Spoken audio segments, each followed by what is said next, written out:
Hi guys, this is PiggiePro123 on my 7 Furry Friends collab channel, and today I will be showing you how to make your own small animal bedding. This is good for any small animal because it's just paper really. It's very safe. So you can see this is some I've made in here. It's really simple and it's really simple to make. So to make it, you're going to need some bowls. I like to use 3, so I have just 3 mixing bowls here. But all you need is 1, that's just me. You'll need a strainer, and of course you'll need paper. This is a tube of paper that I bought at a local craft store. As you can see, there's a lot of paper on here. I think it was $15, but regular printer paper works. You're also going to need a sink and a large flat area to dry your bedding. So to begin making your bedding, you're just going to take your bowl. It doesn't really matter what size, I just like to use the large bowl so I can make a lot at once. And you're going to take your paper, so right here's my tube, and you're just going to take a bunch and, in my case, rip it off the roll. And don't worry about crumpling it, it's obviously going to get crumpled. So you just want to take your paper and rip it up into pretty large chunks and just drop it in your bowl.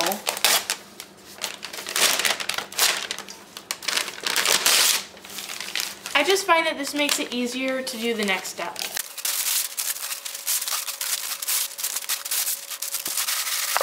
So the paper, as you can see, is kind of coming out of the bowl because it's expanding, obviously, so it won't stay crumpled.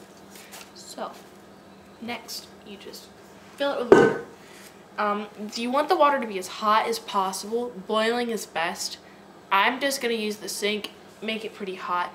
But parents' assistance, if you're young, please, because boiling water is best for this next step.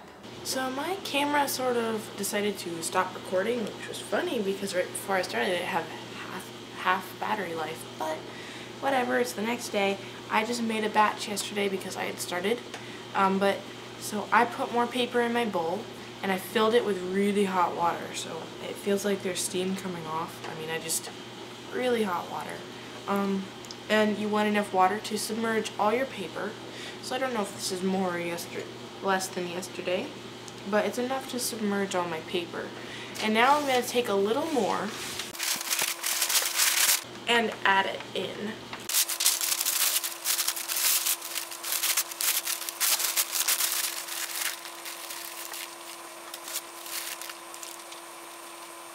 So normally I would add a lot more paper, but it's going to take a long time to do a batch recorded on camera, and even when I speed it up, I just don't want it to be too long.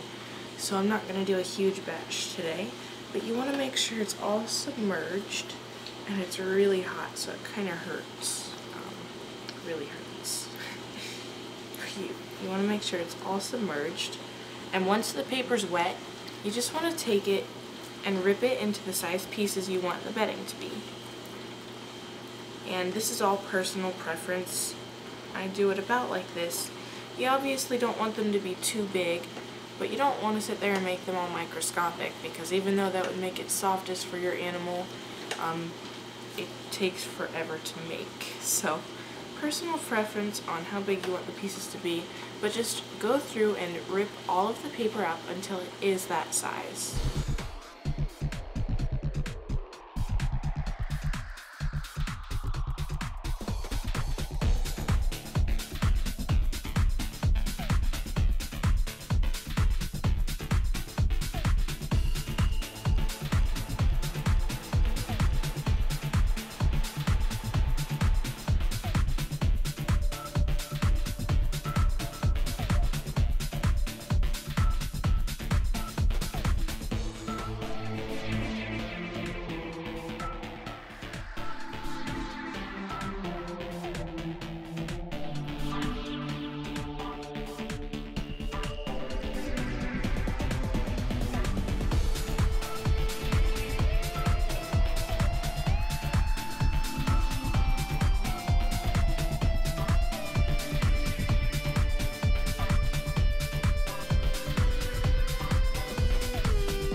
So now I have ripped all of my paper, and it looks kind of like this. It's just kind of pulpy and a mess.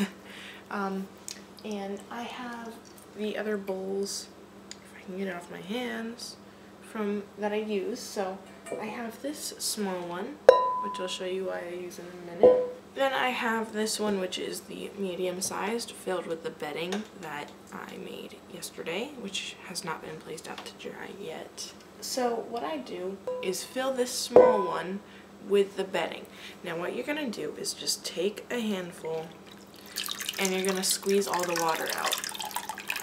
And you want to be kind of careful because it will squirt everywhere if you just like squeeze it. You have to kind of do it slowly. But you just want to squeeze these chunks of bedding out.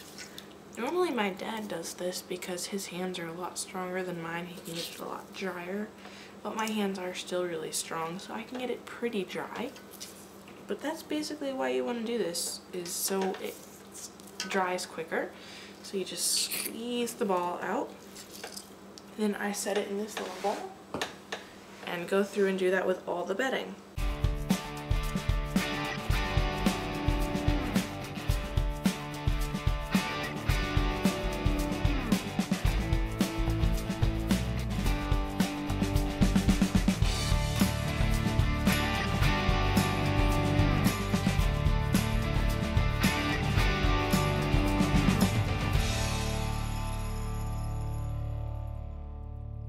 So I've gotten about all the bedding out of this that I can.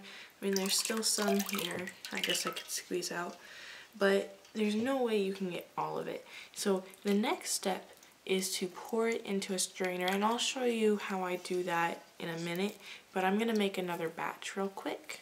So hold on just a second. So after making another batch of bedding and dealing with about an hour and a half of technical difficulties, I finally managed to get this next part set up.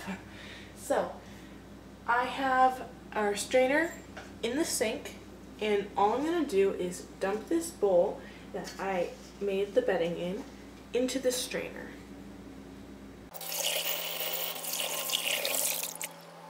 Kind of predictable, but normally there's a lot more bedding because I don't like to waste water, so normally I will make a lot of bedding at once, but that was not possible today. So there's a little water kind of sitting on top, so you just want to pick it up so that the water can go through the holes. Then you want to squeeze it out just like you would before, with the stuff before. So I have my bowl over here that I can put it in. And as I said, there's normally quite a bit more, but that was only a little bit of bedding. Normally I do quite a lot at a time. Then you just want to get what you can out of there.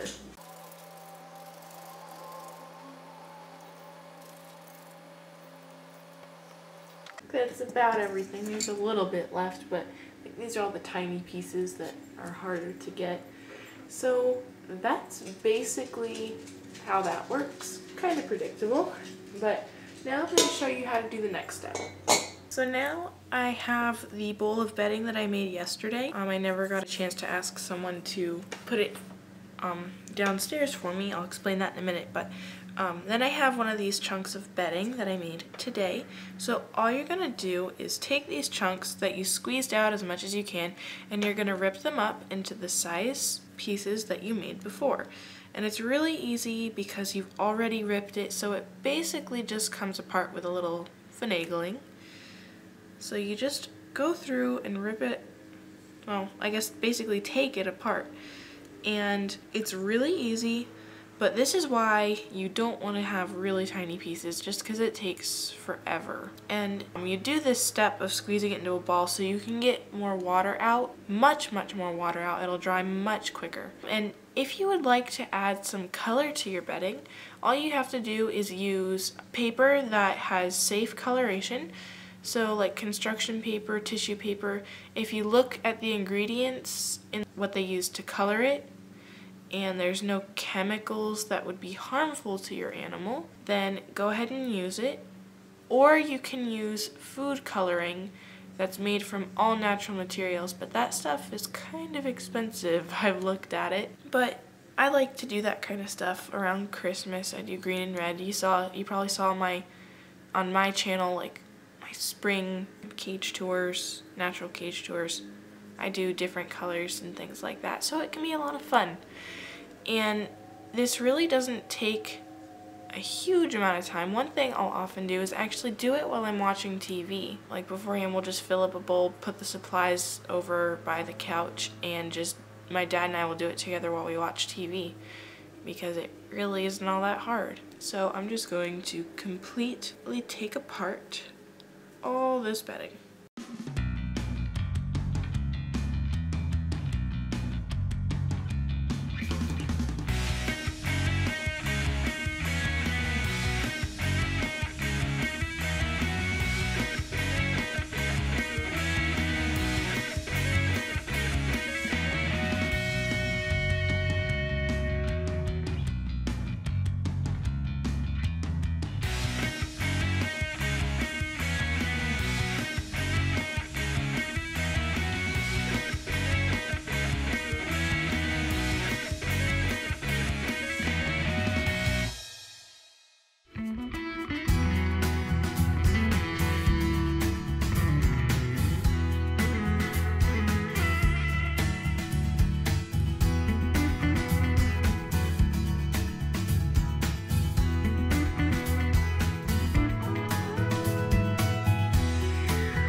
Okay, so I have now finished with all the bedding. So there it is. And it's really simple, really easy to make, as I said, but I am going to warn you guys that it is a very tedious process, takes forever. I did not show you nearly all the time I spent like taking this apart, and I did not show you all the time that I spent ripping it up. So I'm just going to warn you before you start doing it that it is a very, very long process to make a small amount of bedding. So keep that in mind if you want to do this. I don't do it a lot. I mix it with like regular bedding, but if I have free time, I will make it. And the next step is to just lay your bedding out in a large flat area so that it can dry. We have a card table downstairs designated for this, so all we do is take it downstairs, dump it on the card table, and spread it out, but I obviously can't do that, so someone does it for me. But I don't think I really need to show you how we do that. So thank you guys for watching. I hope you enjoyed this tutorial. Please don't forget to comment, rate, request, and subscribe. Please subscribe to my personal channel, which is PiggiePro123, which I will link in the description, and my collab channel, this one, which is 7 Furry Friends, to get lots more DIYs, tutorials, and informational videos on guinea pigs and other small animals. Thank you for watching. Bye.